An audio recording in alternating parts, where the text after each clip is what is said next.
moom moo doon joué démb phase de poule déjà kon ñaari match bi jot yëpp daal dina ko perte bu njëkk bi ak France la 3-1 démb tamit 3-2 lañ ñu rek daal di dóor mu nekk loo xam ne vraiment métti na Sénégal yu bëri bëri alors la défaite du Sénégal monsieur Maïga naka nga koo gisee xam naa ne moom tey ñëpp nekkuñu en bonne humeur ci li nga xamante ni moo xew ndax jàppoon nañ ni wax dëgg yàlla les Lions dinañ am li nga xamante ni si moom moo nekk ndam bi malheureusement tel n'est pas le cas alors lan nga jàpp ni moom moo nekk erreur ak naka la ñu mën a def góorgóorluwaat boobu au moins fexe qualifié.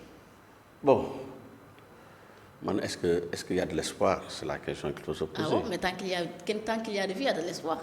Ben bon, espérons. Man moom xam naa ne man amatuma ci yaakaar man man moom dëgg moom franchement bon mais li am na ba pare ah donc bon ñu góorgóorlu rek pour que contre l'Irak ñu jéem a def différence quoi avec l'espoir que peut-être que comme tu le dis tant qu'il y a de la vie il y a de l'espoir. Mais man moom dëgg moom franchement je suis déçu.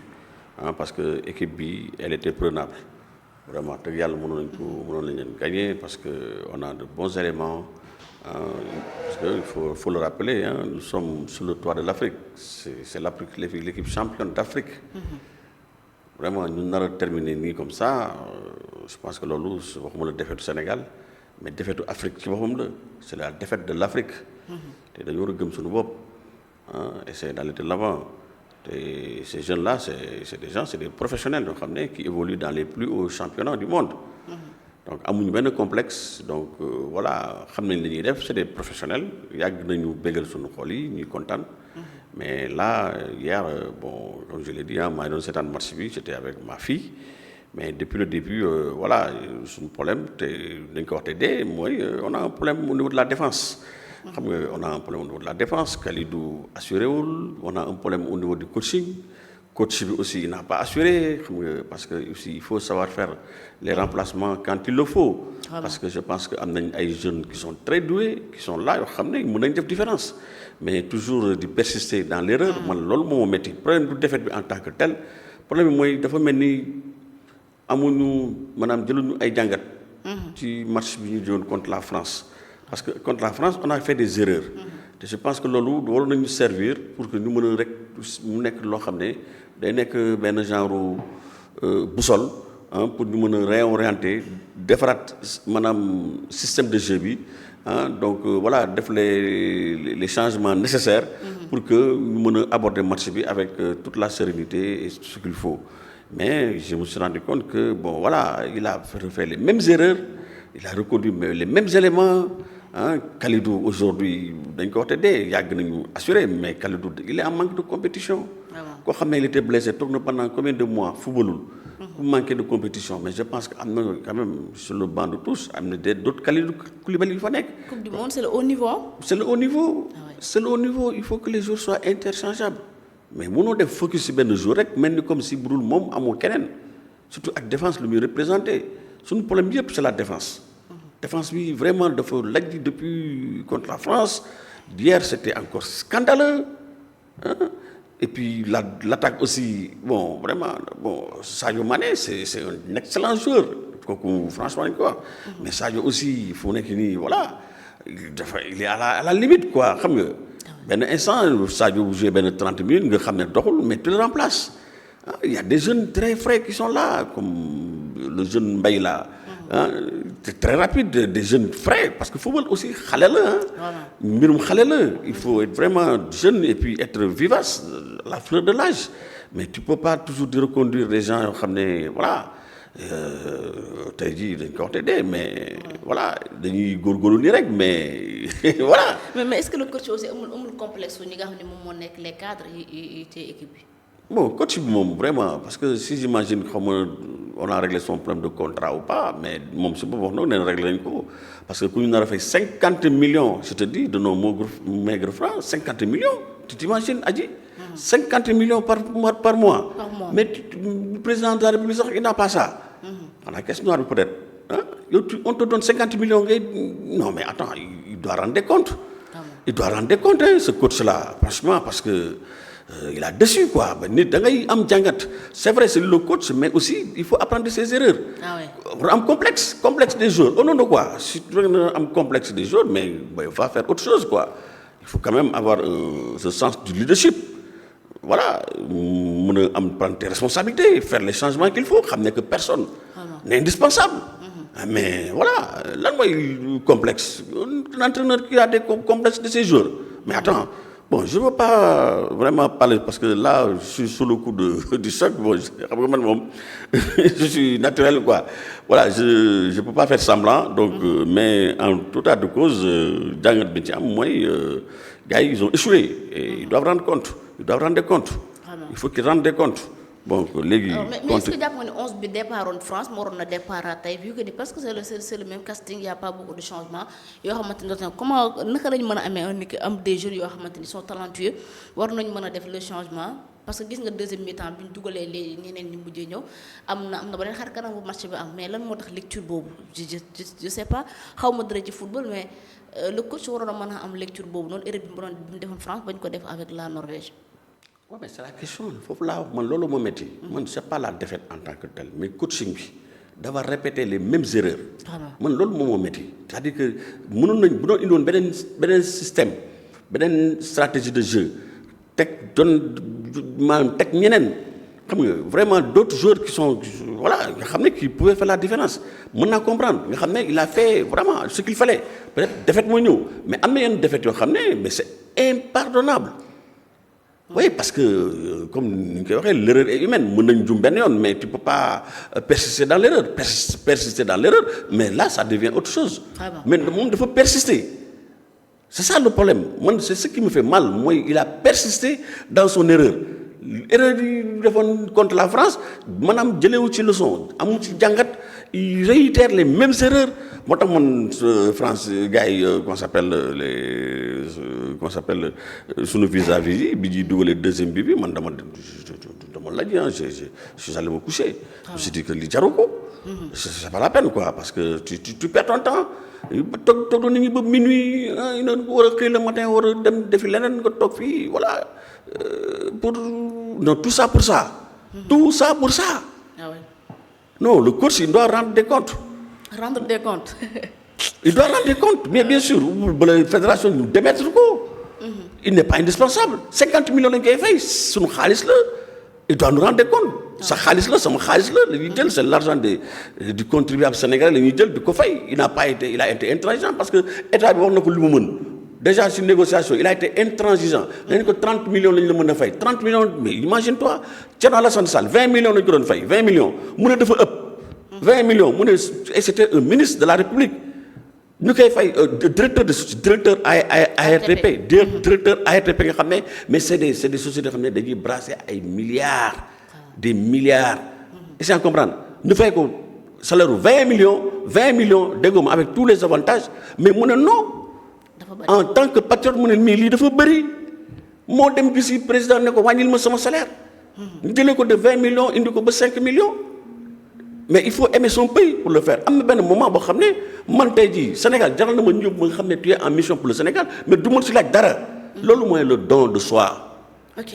Mais ngay to di xëccio ay salaire fi fay le 30 millions nan dëkk bi dafa metti, tu ne tiens pas compte que non nañ ma fay 50 millions et puis voilà. Bon, xawma ndax jox nañ ko 50 millions ou pas, mais déjà 30 millions. Mais c'est trop.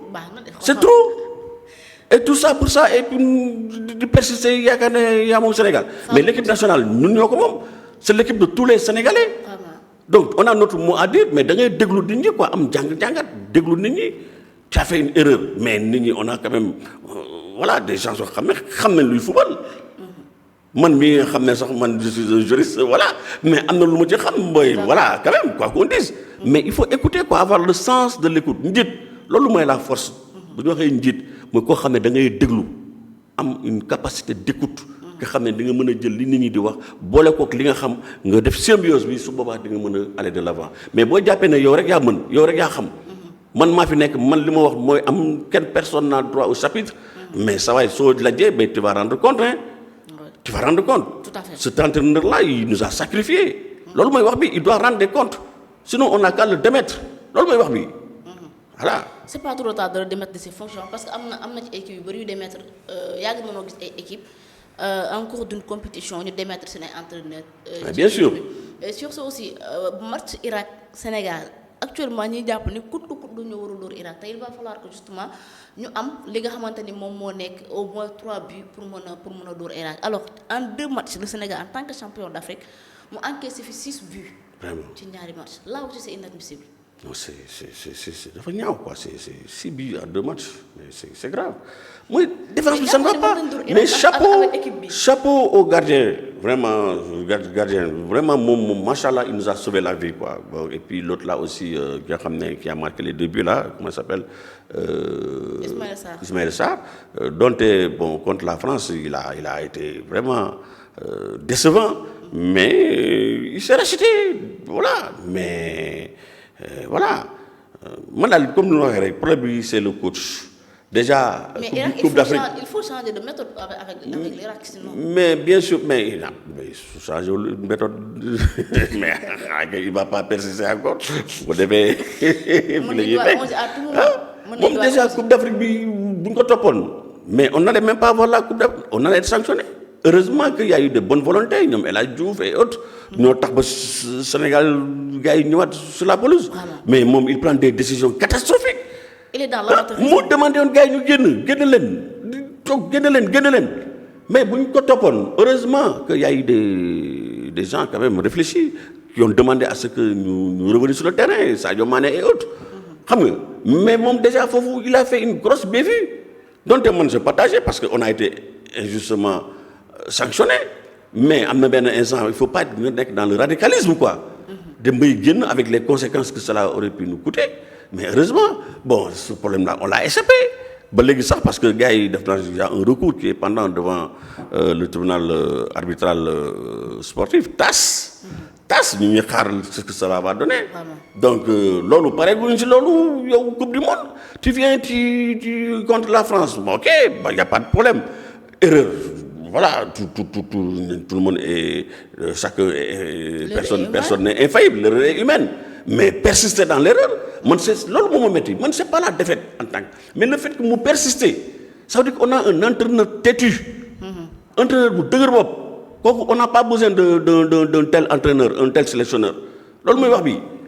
Si tu fais erreur, tu as Kalidou Koulibaly, mais nous sacrifié, mais il a eu une certaine odeur, voilà, Diegolo,